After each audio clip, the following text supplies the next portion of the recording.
ഓം ശ്രീരാമചന്ദ്രായ നമ.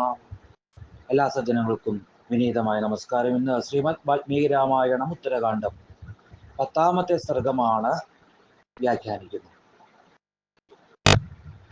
കഥാവസാനത്തിൽ രാമൻ അപ്പോൾ ആ ദ്വിജനോട് ഇങ്ങനെ ചോദിക്കുകയുണ്ടായി, മഹാവ്രതന്മാരായ സഹോദരന്മാര് വനത്തില് എങ്ങനെയാണ് തപസ് ചെയ്തത്?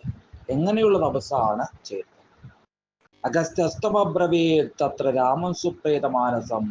അഗസ്ത്യൻ അപ്പോൾ സുപ്രീതമാനസനായിരിക്കുന്ന രാമനോട് ഇങ്ങനെ പറയുകയുണ്ടായി, ആ സഹോദരന്മാര് അവിടെ അതാത് ധർമ്മവിധികള് സ്വീകരിച്ചു. കുംഭകർണസ്തോയത്വ നിത്യം ധർമ്മപദേ സ്ഥിത. കുംഭകർണൻ പ്രയത്നിച്ച് ധർമ്മപദത്തിൽ വർത്തിച്ചുകൊണ്ട് തഥാപഗ്രൈഷ്മകേ കാലേ വീര പഞ്ചാഗ്നിമത്യക. പഞ്ചാഗ്നിമധ്യത്തില് വേനൽക്കാലത്ത് തപസ് ചെയ്തു. മഴക്കാലത്ത് മഴ നനഞ്ഞുകൊണ്ട്, തണുപ്പ് കാലത്ത് എന്നും തണ്ണീരിൽ തന്നെ താണുകിടന്നും വിരാസനത്തില് വർത്തിച്ചു. ഏവം വർഷസഹസ്രാണ് ദശ തസ്യാദി ചക്രമു. ധർമ്മത്തിൽ തന്നെ ശ്രദ്ധ വച്ചും സന്മാർഗത്തില് അടിയുറച്ചും അവന്റെ 10,000 വർഷങ്ങള് കടന്ന് പോയി. വിഭീഷണസ്തു ധർമാത്മാ നിത്യം ധർമ്മപരശുചി. പഞ്ചവർഷ സഹസ്രാണി പാതേനൈകേന തസ്തിവാൻ. ധർമാത്മാവായ വിഭീഷണനും എന്നും ധർമ്മപരനും ശുദ്ധനുമായി 5000 സംവത്സരങ്ങൾ ഒറ്റക്കാലിൽ ഊന്നി നിന്നു. സമാപ്തേ നിയമേ തസ്യ നതുചാപ്സരോ ഗണാഹ. അവന്റെ വ്രതം പൂർത്തിയായപ്പോൾ അപ്സര ഗണങ്ങള് നൃത്തമാടി, പൂമഴ പൊഴിഞ്ഞു, ദേവതകള് ക്ഷോഭിച്ചു. പഞ്ചവർഷ സഹസ്രാണി സൂര്യം ചൈവാന്യവർത്തത. വീണ്ടും 5000 വർഷങ്ങൾ ശിരസ്സും കൈകളും ഉയർത്തി സ്വാധ്യായ നിരതമാനസനായി സൂര്യനെയും നോക്കിക്കൊണ്ട് നിലകൊണ്ടു. ഏവം വിഭീഷണസ്യാപി സ്വർഗസ്ഥസ്യേവ നന്ദനേ ദശവർഷ സഹസ്രാണി ഗതാനി നിയതാത്മന.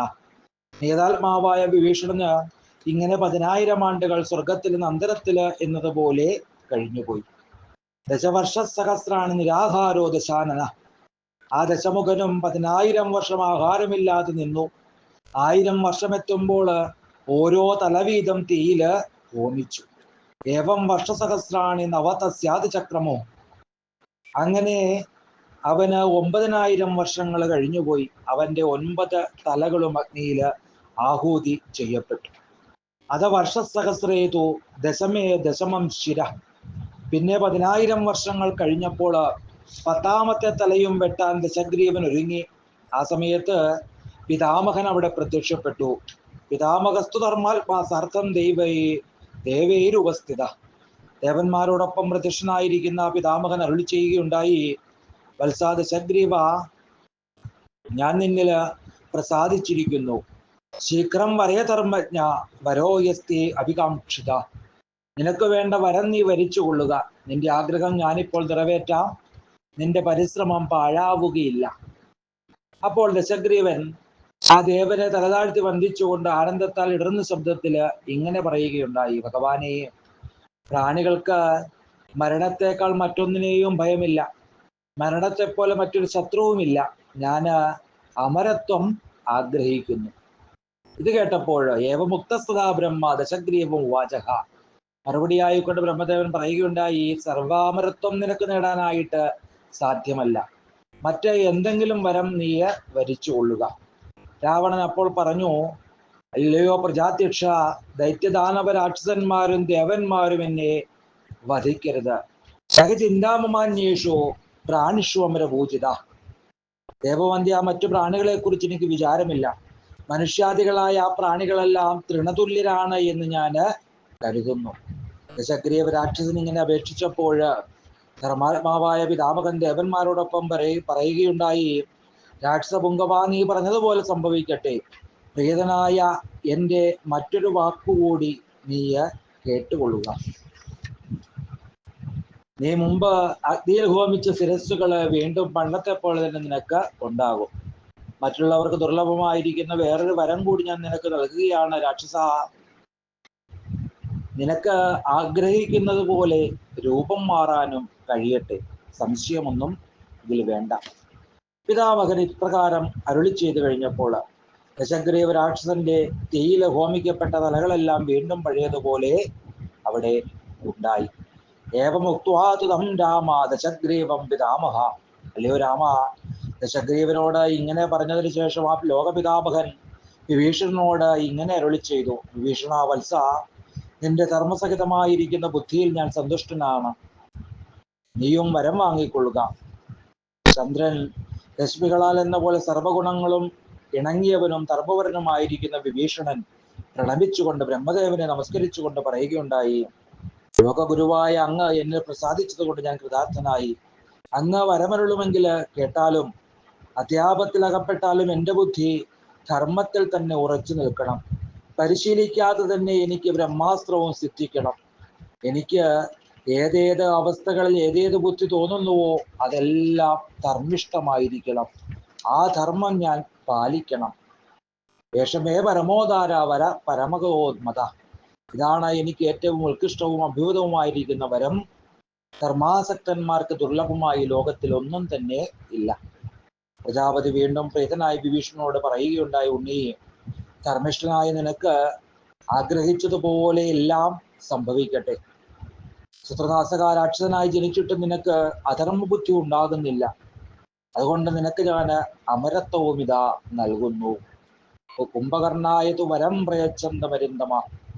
അരിന്തമ, അല്ലയോ രാമ, ഇങ്ങനെ പറഞ്ഞതിന് ശേഷം കുംഭകർണന് വരം നൽകാൻ തുടങ്ങുന്ന പ്രജാപതിയോട് സുരന്മാരെല്ലാം അഞ്ജലീബദ്ധരായിട്ട് അപേക്ഷിച്ചു: താവൽ കുംഭകർണായ പ്രദാതവ്യോ വരസ്തുയ.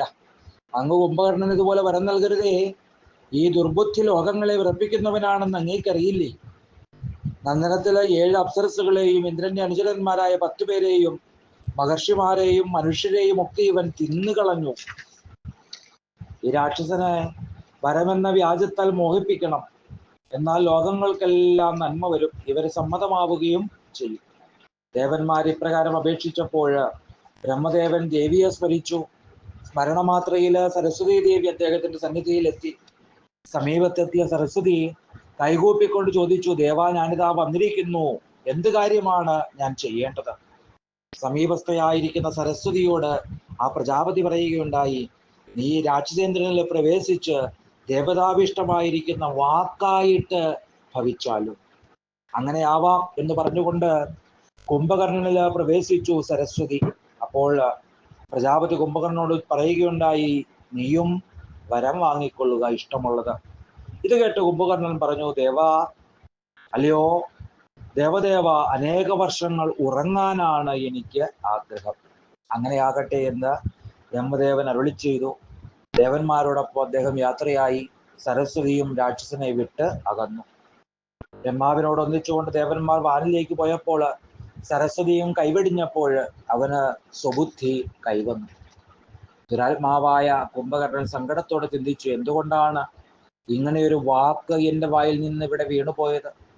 ഇവിടെ വന്ന ദേവന്മാർ എന്നെ വ്യാമോഹിപ്പിച്ചിട്ടുണ്ടാവണമെന്ന് ഞാൻ വിചാരിക്കുന്നു. ഇങ്ങനെ ഏവം ലബ്ധവരാ സർവേ ഭ്രാതുരോദീപ്ത തേജസ്സ. വരങ്ങളൊക്കെ നേടിക്കൊണ്ട് ഉഗ്രതേജസ്വികളായ ആ സഹോദരന്മാര് ശ്ലേഷ്മാതകവനത്തിൽ എത്തി അവിടെ സസുഖം വസിച്ചു.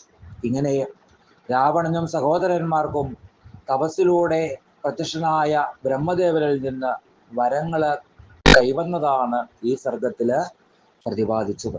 എല്ലാവർക്കും ശ്രീരാമാനുഗ്രഹം ഉണ്ടാകട്ടെ എന്ന് പ്രാർത്ഥിക്കുന്നു. സർവം ശ്രീരാമപാദാരവിന്ദാർപ്പണമസ്തു.